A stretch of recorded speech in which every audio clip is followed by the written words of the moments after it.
Boredom. It is a feeling we all know too well, whether we are waiting in line, sitting through a boring lecture, or trying to get through a tedious book. Boredom often finds its way into our daily lives. But what exactly is boredom? At its core, boredom is an emotion that arises from lack of interest, stimulation, or a challenge. It can express itself in various ways, such as restlessness, trouble focusing, or even a feeling of lethargy. Because boredom is an emotion, it can also be connected to other emotional states. Enter Robert Plutchik's Wheel of Emotions. This fascinating model features 8 basic emotions, arranged by their intensity. Interestingly, boredom is categorized as a milder version of disgust. Most of us can agree that boredom is an unpleasant sensation that we all experience quite often. When it hits, we tend to seek an immediate escape from it. In fact, an interesting experiment found that most people would rather feel pain from an electric shock by pressing a button than do nothing and face their boredom. The German philosopher Martin Heidegger identifies 3 forms of boredom. 1. Becoming bored by something. This happens when time drags on, such as when you are waiting for a train and feel like it will never arrive. 2. Being bored with something. In this situation, a person passively goes along with the flow. For example, attending a party just to be there without truly engaging in it. 3. Profound boredom. This is a deeper experience of boredom, where one feels a sense of the entirety of existence unfolding before them.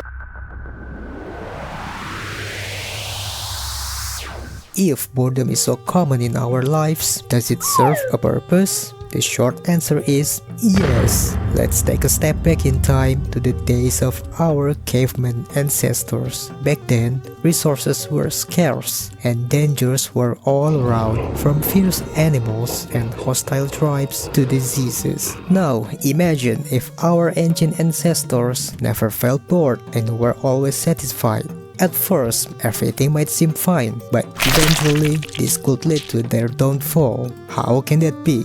If early humans didn't feel bored, they might have a hard time adapting to their surroundings and thinking of new ideas. This could have caused them to struggle or allowed Neanderthals to get ahead.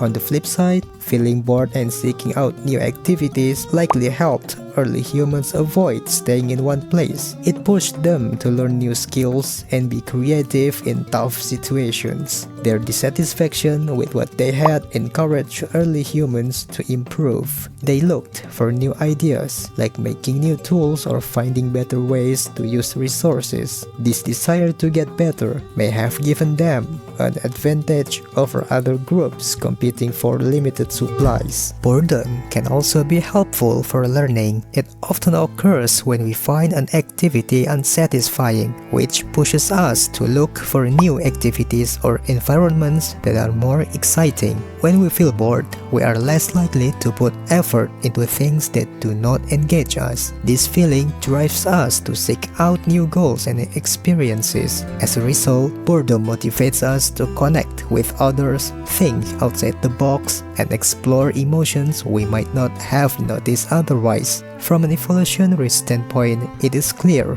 that boredom has an important role. It encourages us to find activities and experiences that are more fun and rewarding. Lastly, when we feel bored, our minds often start to wander. During this state, we begin to think about our lives and what we want to achieve. Boredom encourages us to consider our future and make plans. In this way, being bored can actually help us set goals for ourselves. This process is called autobiographical planning. People who often feel bored usually score higher on the boredom proneness scale, or BPS. This scale measures how easily someone gets bored and how well they can focus. To find a person's score, you add up their answers, which can range from 28 to 168. A higher score means they are more likely to feel bored. Sadly, people with higher BPS scores, or those who often feel bored, may have a higher risk of developing depression and anxiety. Boredom is also connected to problems with drugs and alcohol. When people feel bored, they might turn to these substances to escape their feelings. Boredom can also lead to impulsive actions, making people want to take risks or find exciting activities to fill the void. For instance, studies have shown that feeling bored is a strong predictor of binge drinking among teenagers. In schools, many students feel bored, and when they are bored, they tend to struggle with their schoolwork. This boredom can make it harder for them to succeed academically. At the workplace, it can lead to a drop in productivity and even burnout. On the bright side, a fascinating study found that boring activities can actually boost creativity. If you are trying to solve a problem or think of new ideas, this research suggests that doing something dull, especially reading, might help you. Boredom can also make us more altruistic. In an intriguing study, researchers found that feelings of boredom can motivate us to seek meaningful engagement. When people experience boredom, they often feel a heightened desire to contribute positively to the world. For example, people were more willing to give to charity when they were bored than when they were busy with other things. Having said that, boredom can sometimes lead us to make poor decisions. When we feel bored, we might act in ways that are not good for ourselves or others, all in an effort to escape that feeling. This misguided desire to reduce boredom can lead to harmful choices. For example, when people feel bored, they might hurt worms or ants or even themselves, like the electric shock experiment we discussed earlier. Additionally, boredom can lead some individuals to become attracted to extreme political ideas. Overall, most people prefer to take action instead of doing nothing, and this feeling gets stronger when they are bored. Interestingly, if a positive option is available, like helping others, the negative effects of boredom on our choices often disappear. But if only negative options are available, boredom can make people more likely to choose those harmful actions. In short, whether we act kindly or harmfully when we are bored largely depends on the choices we have. How often do you find yourself feeling bored? Share your experiences in the comments below.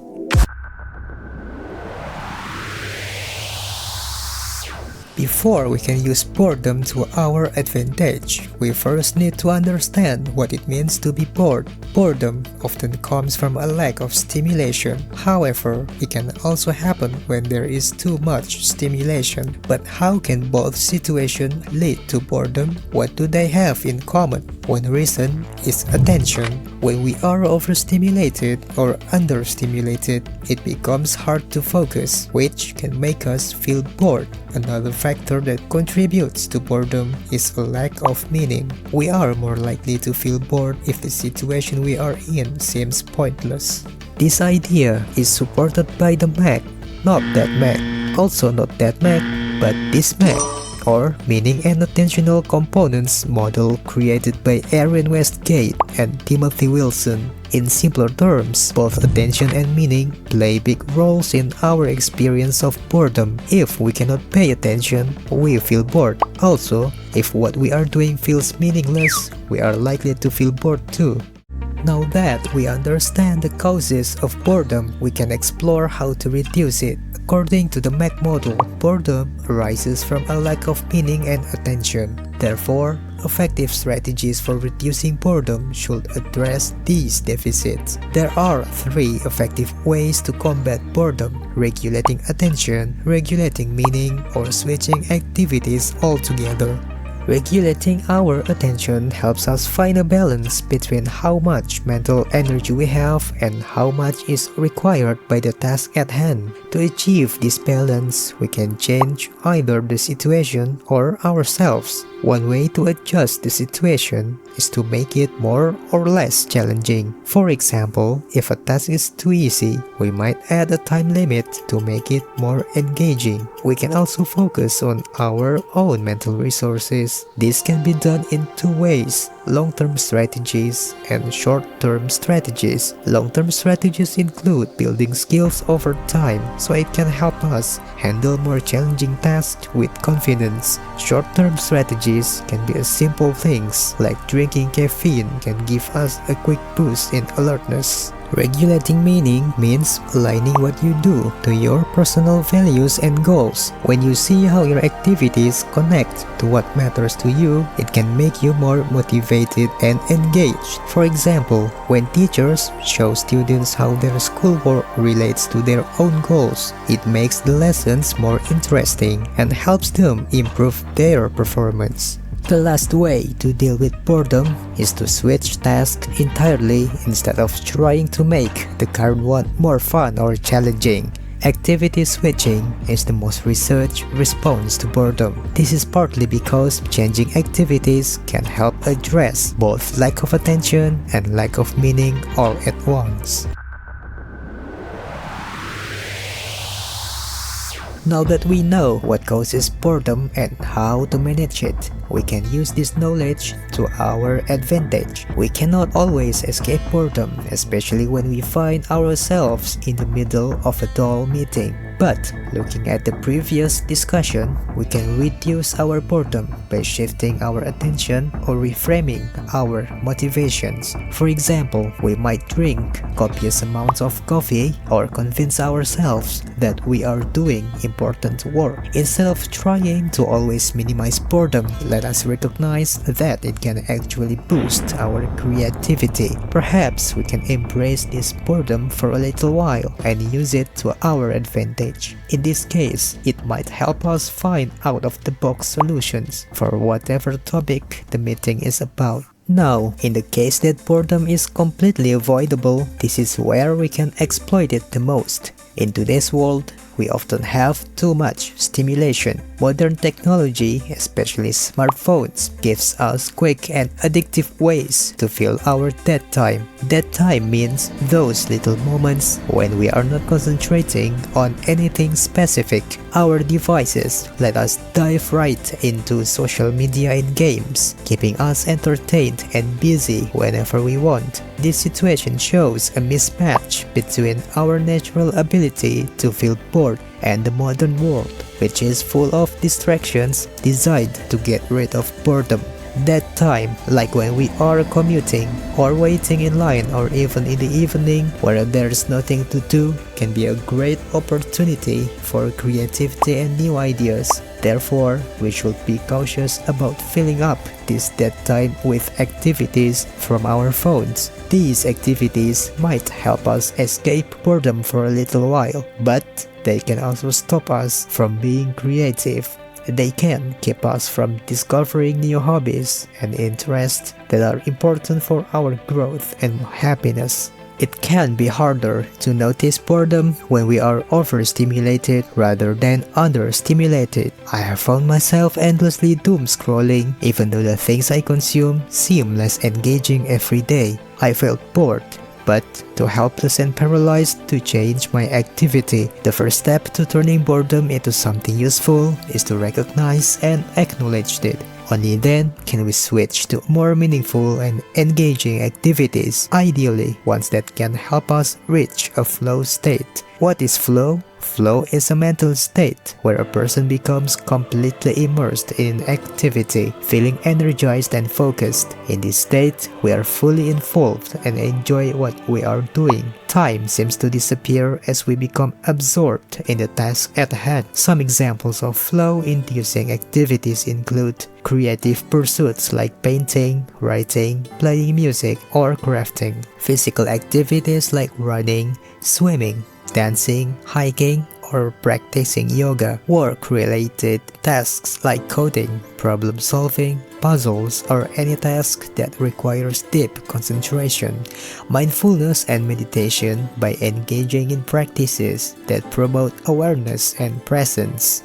That said, we don't need to give up fun and stimulating activities entirely. Instead, we can reinvent how we enjoy them and find balance in our daily activities. It is important to diversify how we use our time and engage with different kinds of stimulation. One effective strategy is to use stimulating activities as a reward for completing less engaging tasks. Are you ready to transform your boredom into something amazing? What exciting new hobbies are you thinking about exploring? Share them in the comments below. Still pondering how to fill your dead time? Why not subscribe to this channel? I'm here to turn those moments into something meaningful. And if you're ready for more, be sure to check out my other videos right here. Thank you for watching. Wishing you a wonderful day.